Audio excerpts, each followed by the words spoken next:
بسم اللہ الرحمن الرحیم۔ السلام علیکم رحمۃ اللہ وبرکاتہ۔ 7 بھائی اور ایک بہن کی عبرتناک کہانی ہے کہ کس طرح انہوں نے اپنی بہن کو مار کر کھا لیا اور اللہ والے نے کیسے ان کی مدد کی۔ ہوا کچھ یوں کہ یہ اس وقت کی بات ہے جب جاہلیت کا دور تھا، جب انسان کو کوئی شعور نہ تھا، جب آدمی جانوروں کا شکار کرتے اور عورتیں گھر کا کام کاج کرتی تھیں اور بچے سنبھالتی تھیں۔ ایک گاؤں تھا جہاں سبھی ہندو تھے۔ انہی میں 7 بھائی اور ان کی ایک بہن ایک ساتھ بڑے پیار و محبت سے رہا کرتے تھے۔ ان کے ماں باپ اس دنیا میں نہیں تھے۔ بھائی اپنی بہن سے بہت محبت کرتے تھے۔ 7 بھائی صبح سویرے ہی کام کے لیے نکل جاتے اور ان کی چھوٹی بہن گھر کے کام کاج کر کے سب کے لیے کھانا پکاتی تھی۔ 7 بھائی روزانہ شکار پر جاتے اور شکار کر کے لاتے، بہن کو وہ جانور دیتے، وہ بڑے مزے سے کھانا بناتی۔ ایسے ہی دن گزر رہے تھے۔ ایک دن کی بات ہے جب 7 بھائی شکار پر گئے۔ شام ہونے والی تھی۔ اب بہن اپنے بھائیوں کے لیے کھانے میں سبزی پکا رہی تھی۔ جب وہ ساگ کاٹنے لگی، ساگ کاٹتے کاٹتے چھری لگنے سے اس کی انگلی کٹ گئی، خون کی دھار بہتی جا رہی تھی۔ وہ پریشان ہو گئی کہ میرے بھائی یہ خون دیکھیں گے تو دکھی ہو جائیں گے۔ یہ دیکھ کر وہ چادر سے خون صاف کرنے لگی۔ پھر اس کو خیال آیا کہ میرے بھائی کپڑے پر خون کے دھبے دیکھیں گے تو پوچھیں گے یہ خون کہاں سے آیا۔ اب اس کے ذہن میں خیال آیا میرے بھائیوں کو تو خون یہاں سے صاف نظر آئے گا۔ اب وہ بے چین ہو کر ادھر ادھر دیکھ رہی تھی تو اس نے تھال میں ساگ دیکھا۔ اس ساگ سے اس نے نہ رکنے والے خون کو انگلی دبا کر صاف کرنا شروع کر دیا۔ جب تک خون رکا نہیں وہ صاف کرتی رہی۔ اب خون رک چکا تھا، کافی دیر ہو گئی تھی۔ اس نے سبزی یوں ہی پکا لی۔ بھائی جب شکار سے واپس آئے تو بہن نے کھانا ان کے سامنے رکھا۔ انہوں نے مزے لے کر کھایا کہ آج تو سبزی بڑی اچھی بنائی ہے۔ کھانا سارا ختم ہو گیا۔ بہن اپنی تعریف پر خوش تھی۔ اس کے بعد 7 بھائی سو گئے۔ اگلے دن اٹھے تو شکار پکڑنے جنگل کی طرف چلے گئے۔ آج قسمت میں ان کا کوئی پرندہ یا جانور نہ ملا۔ درخت کی چھاؤں میں بیٹھ گئے۔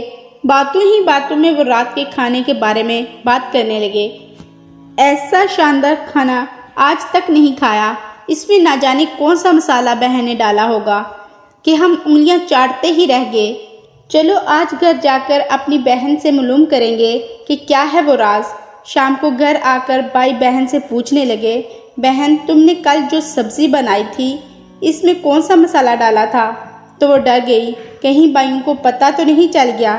اس نے کہا کچھ نہیں بھائی، میں نے تو ویسے ہی کھانا بنایا تھا جیسے روز پکاتی ہوں۔ تو انہوں نے کہا چلو پھر سے ویسا ہی کھانا بنا لو، آج دل اداس ہے، کوئی شکار بھی نہیں ملا۔ اب بہن سبزی بنانے لگی۔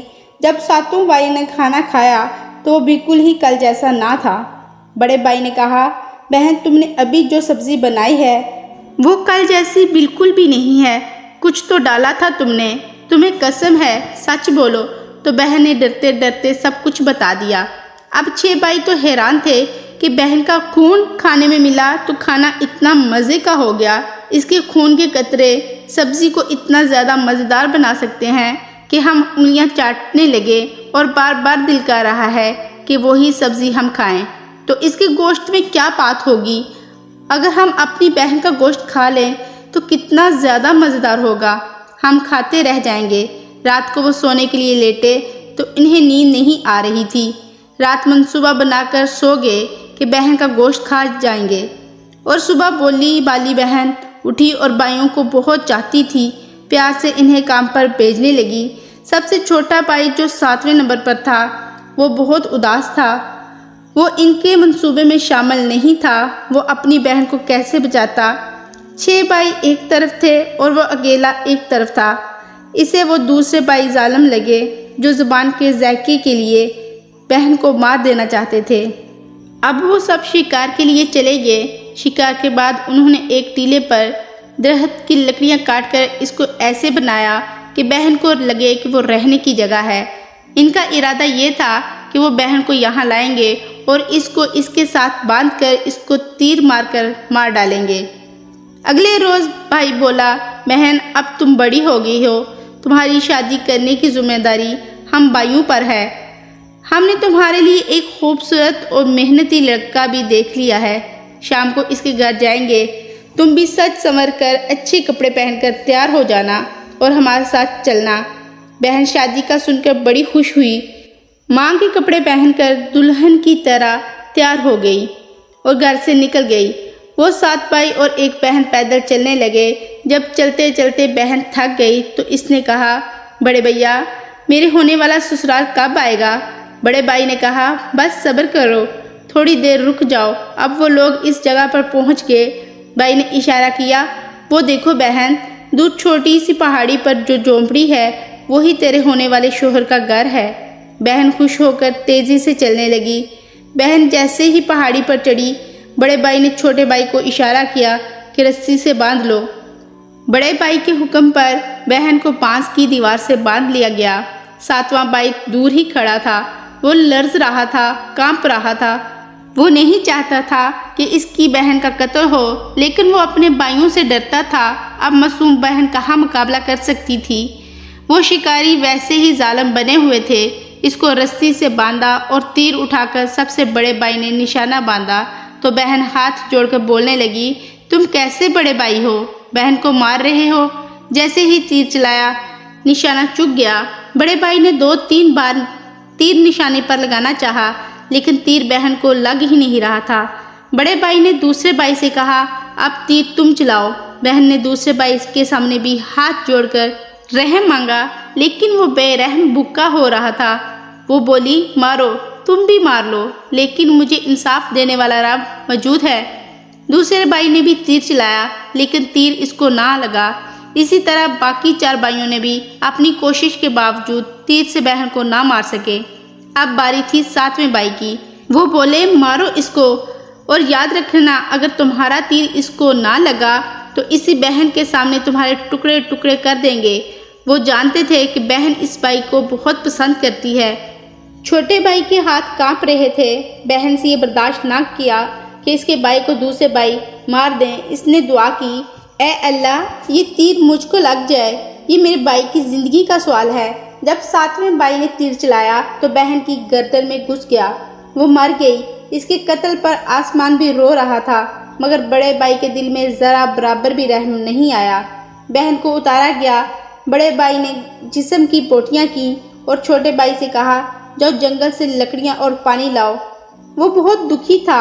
اس نے پانی لیا اور کچھ کیڑے مکوڑے پکڑ کر واپس آیا تو آگ جلائی گئی اور گوشت بنایا گیا۔ وہ بھائی اپنی بہن کے گوشت سے انصاف کر رہے تھے۔ وہ بیچارہ اسے دیکھ رہا تھا کہ کیسے بھائی ہیں، اپنی بھوک مٹانے کے لیے اپنی ہی بہن کو نہیں چھوڑا۔ کھانا کھانے کے بعد کہا گیا کہ بہت ہی عمدہ گوشت تھا۔ اب بڑے بھائی نے چھوٹے بھائی سے کہا کہ میری بہن کے جسم کے جو حصے بچے ہیں تم اس کو زمین میں دفنا دو۔ بہن کے سر اور بال اس کے بھائی نے اس گڑھے میں ڈال دیے اور اس کو بند کر دیا۔ سارے بھائی اب گھر چلے گئے۔ بہن کو مار کر کوئی بھی دکھی نہ تھا سوائے ایک بھائی کے۔ 7ویں بھائی نے اپنی بہن کے گوشت کو یوں ہی گڑھے میں ڈال دیا، لیکن اب وہاں پر ایک بڑا سا پودا نکل آیا تھا جو کہ گوشت کا پودا تھا، اور دیکھتے ہی دیکھتے وہ کھانا درخت بن گیا۔ وہاں سے کسی کا بھی گزر نہیں ہوتا تھا۔ ایک دن ایک اللہ والے کا وہاں سے گزر ہوا۔ انہوں نے اس عجیب درخت کو دیکھا جس میں گوشت کے ٹکڑے لٹک رہے ہیں۔ وہ عام درختوں سے بالکل مختلف تھا۔ یہ سوچ کر آپ نے اللہ کا نام لینا شروع کر دیا۔ آپ کو وہاں کا ماحول کچھ عجیب لگا۔ اس نے اس درخت کے پاس موجود گڑھے کو کھودا تو وہاں سے ایک لڑکی کا سر نکلا۔ یہ دیکھ کر آپ سمجھ گئے کہ لگتا ہے کچھ گہرا راز ہے۔ آپ وہیں درخت کے نیچے بیٹھ گئے اور عبادت کرنے لگے۔ جیسے جیسے نماز پڑھتے جا رہے تھے، کسی کے رونے کی آواز آتی جا رہی تھی۔ آپ سمجھ گئے کہ جو کچھ بھی ہے مجھے اس کی مدد کرنی ہے۔ 40 دن اور 40 راتیں آپ نے چلے میں گزارے۔ چلے کے بعد آپ وہاں سے اٹھے۔ آپ نے پاس کے درخت سے ہی ایک بانسری تیار کی، اپنا لباس بدل کر فقیرانہ لباس پہنا اور بانسری والے بن گئے۔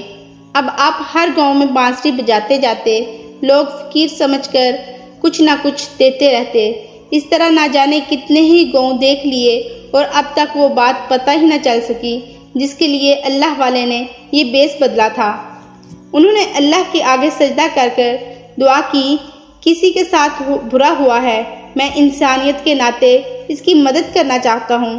اب آپ اس گاؤں میں پہنچ گئے جہاں وہ قاتل بھائی رہتے تھے۔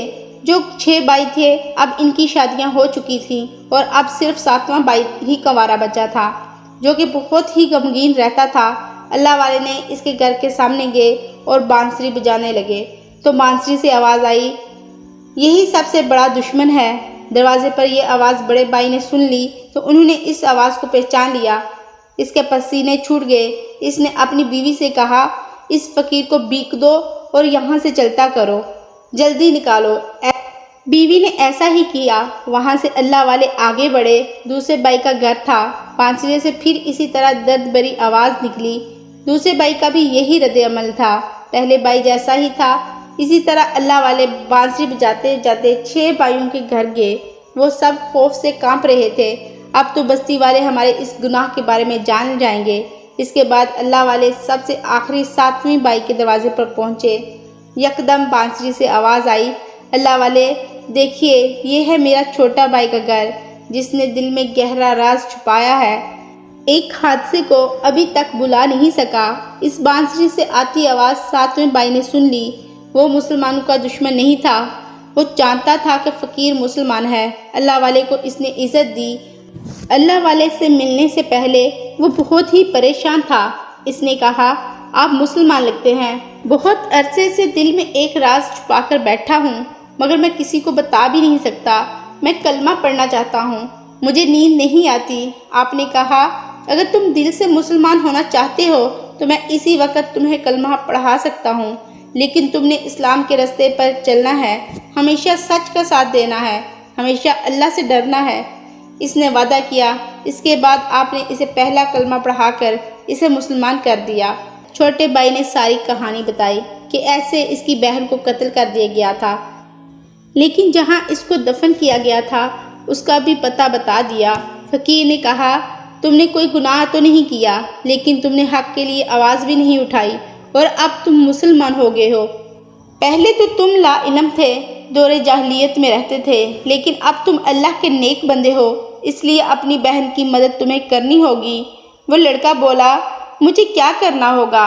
اللہ والے نے کہا، سب سے پہلے ہم اس کے لیے نماز کے بعد دعا کریں گے۔ اس نے دعا کی، یا اللہ تو غفور الرحیم ہے۔ آپ کے دل میں کیا تھا وہ لڑکا نہیں جانتا تھا۔ وہ بھائی دعا کرتے کرتے رو دیا اور کہا، اللہ والے آپ نے میری بڑی مدد کی ہے، آپ میری بہن کو بھی دنیا میں واپس لا دیجئے، میرے دل میں بہت زخم ہے، میرے بھائی اس کی موت کی وجہ سے آپ نے مجھے مسلمان تو بنا دیا، بس میری بہن کو لا دیں۔ اللہ والے بولے، بیٹا میں تو ایک ادنا سا آدمی ہوں، زندگی اور موت تو اللہ کے ہاتھ میں ہے، میں کچھ نہیں کر سکتا، مجھے تو بس اس کام کے لیے چنا گیا تھا۔